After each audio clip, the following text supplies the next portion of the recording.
If by chance you love mythology like I do, then it's difficult not to love at least portions of Ovid's great epic metamorphoses or changes, because it is a delightful parade of the great Greek myths as seen through the eyes of a Roman, and done so in a way where he begins with the beginning of the world, the creation of the world. Notice that, like Genesis, the world is chaos, all the way to of its present time, which is the recent death of Julius Caesar. Now, the that if you want to have an ambitious task, announce and call on the gods to help you to write a story. I want to write the great story of all the significant happenings between the beginning of the world and to my time. It's a ridiculous undertaking when you think of it that way. But I don't know that Ovid is entirely serious in his endeavor. Oh, he's serious about his poetry, but I don't know that he's serious in the same way that Homer is serious. So Homer seems to take his stories rather seriously. I personally, now this is just me, I would love to hear somebody differ with me on this. Uh, I think Ovid's having great fun with these stories and having great fun often at the expense of the gods, but he's certainly telling the great Greek stories through the perspective of a Roman. Now, I want to talk a little bit about how he treats these stories, but I do want you to notice that as it opens, of course, it opens in the traditional way that all epics begin, because all really true traditional epics begin with a call to the muses, to call on the gods for aid. Homer, if you recall, begins the Odyssey with a call for the muses to help him to write a story accounting the great adventures of Odysseus. In the Iliad, which I did not ask you to read, but maybe some of you will someday, he will open with that marvelous, famous opening that he wants to sing of arms and the man. And of course, arms being weapons, and the man, in this case, being Achilles, who it's difficult to say who the main character is of the Iliad because there are about 12 of them. But if I had to pick one, it would be Achilles. He's kind of the whiny but very powerful hero of the Greeks. The entire problem of the Iliad is taking place because Achilles is grumpy because somebody has stolen his concubine. So he's kind of taken his ball and gone home. So the war is now going badly for the Greeks. So when Homer calls on the gods to help him sing of weapons and the great hero Achilles, I think he's taking that somewhat seriously. But Ovid here calls on the gods to help him to write a story that is like a single thread from the beginning of time to his present time. If that sounds like a ridiculous endeavor, I think Ovid is fully aware that what he's attempting to do is a little outlandish and joyous at the same time. He's going to start with the creation of the world, where the world, very much like Genesis, and in some ways like Gilgamesh, is chaos. But the gods are going to bring order. Now, the gods are going to take a couple tries to create humans. There's going to be a flood. I have a question specifically about the creation and the flood at the end of this piece, because I would like to know your thoughts on this. But I also want you to notice how he treats these stories. The stories are treated with delight, I think. And part of the delight is that I'm not sure, while he takes his poetry seriously, he is a poet of supreme skill. And I believe he takes his storytelling serious because he is a storyteller of supreme skill. But I am absolutely sure that he does not take the gods and the heroes seriously. Because if the gods and goddesses are as vindictive as they seem to be in these stories, then you would think that an author such as Ovid would take care not to treat them in a bad way. But he's not afraid to paint them in an unflattering way. He's not afraid to mock them. And I'll give you a good example of this in book one. One of the most famous stories takes place in book one of Metamorphoses. And I'm just going to hop on over here to it. Now, this is not from the translation that I gave you, which I gave you the Charles Martin translation. I love that one for two reasons. One is Charles Martin is himself a fantastic poet, one of my very favorite, I put him in my top 5 favorite living poets. But I also find that because of that, he has captured the poetic flair of Ovid. But I'm going to read you a prose rendering of Ovid, and it's actually a free version that's available online, and telling the story of Apollo, or in this translation, Phoebus. Phoebus and Apollo are the same person. And so I'm just going to start right here. I hope you can see it. It says Phoebus's first love, and of course, it's talking a little bit about how Phoebus or Apollo, like his father Zeus, or in the Romans, they will refer to Zeus as Jupiter. Same god, just different name. So he has an active libido, and when he sees someone he likes, he gets rather horny about it. So Phoebus's first love was Daphne, daughter of Peneus, and not through chance, but because of Cupid's fierce anger. Now, Cupid, of course, we think of Cupid in the Greek, of course, his name is Eros. Cupid being the cute little son of Aphrodite. And, he seems so innocent, like a little chubby little baby with this little toy bow and arrow. But Cupid is anything but innocent. Cupid has a ferocious temper, and he can be as vindictive as any of the gods. He certainly can be as vindictive and ferocious as his mother, Aphrodite, because and of course in Rome, in the Roman, he will become Aphrodite's name will become Venus. And I'll post a kind of neat little table that shows you who the gods are in Greek and then in Roman. But she can be ferocious for sure. She may be one of the meanest of all the gods, because love is mean sometimes, isn't it? But he's got that same temper. So recently, the Delian god, meaning the sun god, if you will, meaning Phoebus or Apollo, exulting at his victory over the serpent. So he's just killed a serpent monster, had seen him bending his tightly strung bow and said, okay, so here's Phoebus or Apollo looking at this cute little boy playing with his bow, and he says, impudent boy, what are you doing with a man's weapons?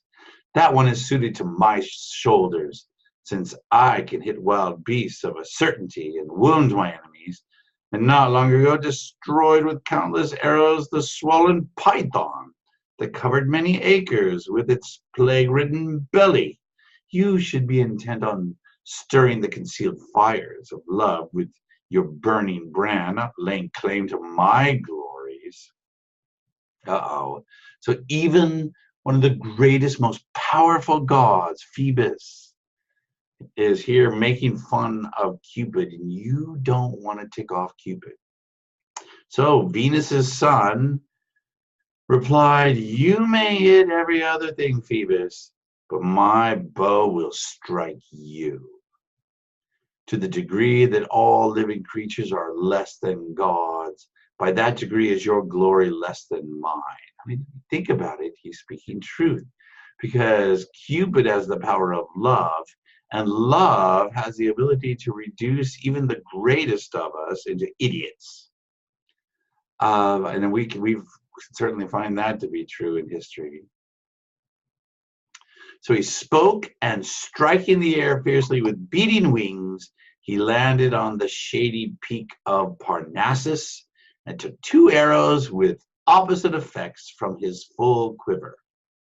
So here he goes. So Cupid takes 2 arrows out. One kindles love, and the other dispels it.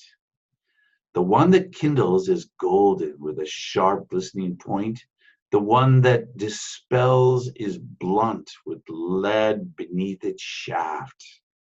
With the second, he transfixed Peneus's daughter, but with the first he wounded Apollo, piercing him to the marrow of his bones. All right, so here's what's taking place. So we have this image of Cupid, cute little Cupid is ticked off. And so he takes 1 arrow that makes you absolutely repulsed when it comes to love, and he shoots Daphne with this. Then he takes the one that makes you fall in love, and he shoots Apollo. Oh boy.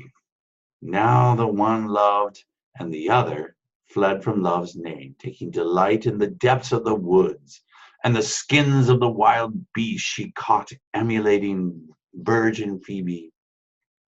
A careless ribbon holding back her hair. Many courted her, but she, averse to being wooed, free from men and unable to endure them, roamed the pathless woods, careless of hymen or amour, or whatever marriage might be. Notice notice how Ovid here, when speaking of the god and goddess of marriage, that he speaks so in a rather tongue-in-cheek sort of way, kind of like, well, whatever marriage might be, that silly, silly thing.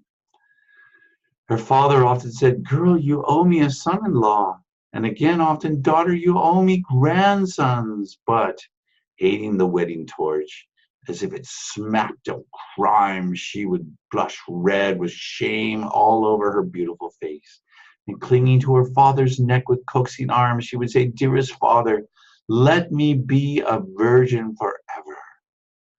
Now, this is an interesting thing here. So the gods, proving that they are cruel, oftentimes will use somebody else to be the unwitting punishment of another. So poor Daphne now is being punished with the absolute hatred of love and the complete lack of interest in love, just so that Cupid can take great delight in torturing Apollo. You'll see that will be true very, very often. But then, of course, Apollo is going to see her, and Phoebus loves her at first sight and desires to wed her and hopes for what he desires, but his own oracular powers fail him. I mean, here is the god that can woo anybody, and he can't woo her. And as the light stubble of an empty cornfield blazes, as sparks fire a hedge when a traveler by mischance lets them get too close or forgets them in the morning, so the god was altered by the flames, and all his heart burned, feeding his useless desire with hope. Oh, so he starts chasing after her. And then we get this really rather tragic moment, and where she's running and he's chasing. Maybe some of you felt like this is how it's been for you in your love life, that you're chasing somebody and she is running or he's running, or maybe it's the other way around. You've been running and someone's chasing you. Wait, nymph, daughter of Peneus, I beg you, I, who am chasing you, am not your enemy. Nymph, wait. This is the way a sheep runs from the wolf, a deer from the mountain lion, and a dove with fluttering wings flies from the eagle. Everything flies from its bows, but it is love that is driving me to follow you. Oh, he is definitely smitten. But of course, she is the complete opposite of that. She will plead to Jupiter, who is her father, which of course makes her Apollo's half sister, but we will try not to think about that. And begs for help, and begs that in some way that uh, he will bring her some aid. And the result of this is that he begins to turn her into a laurel tree.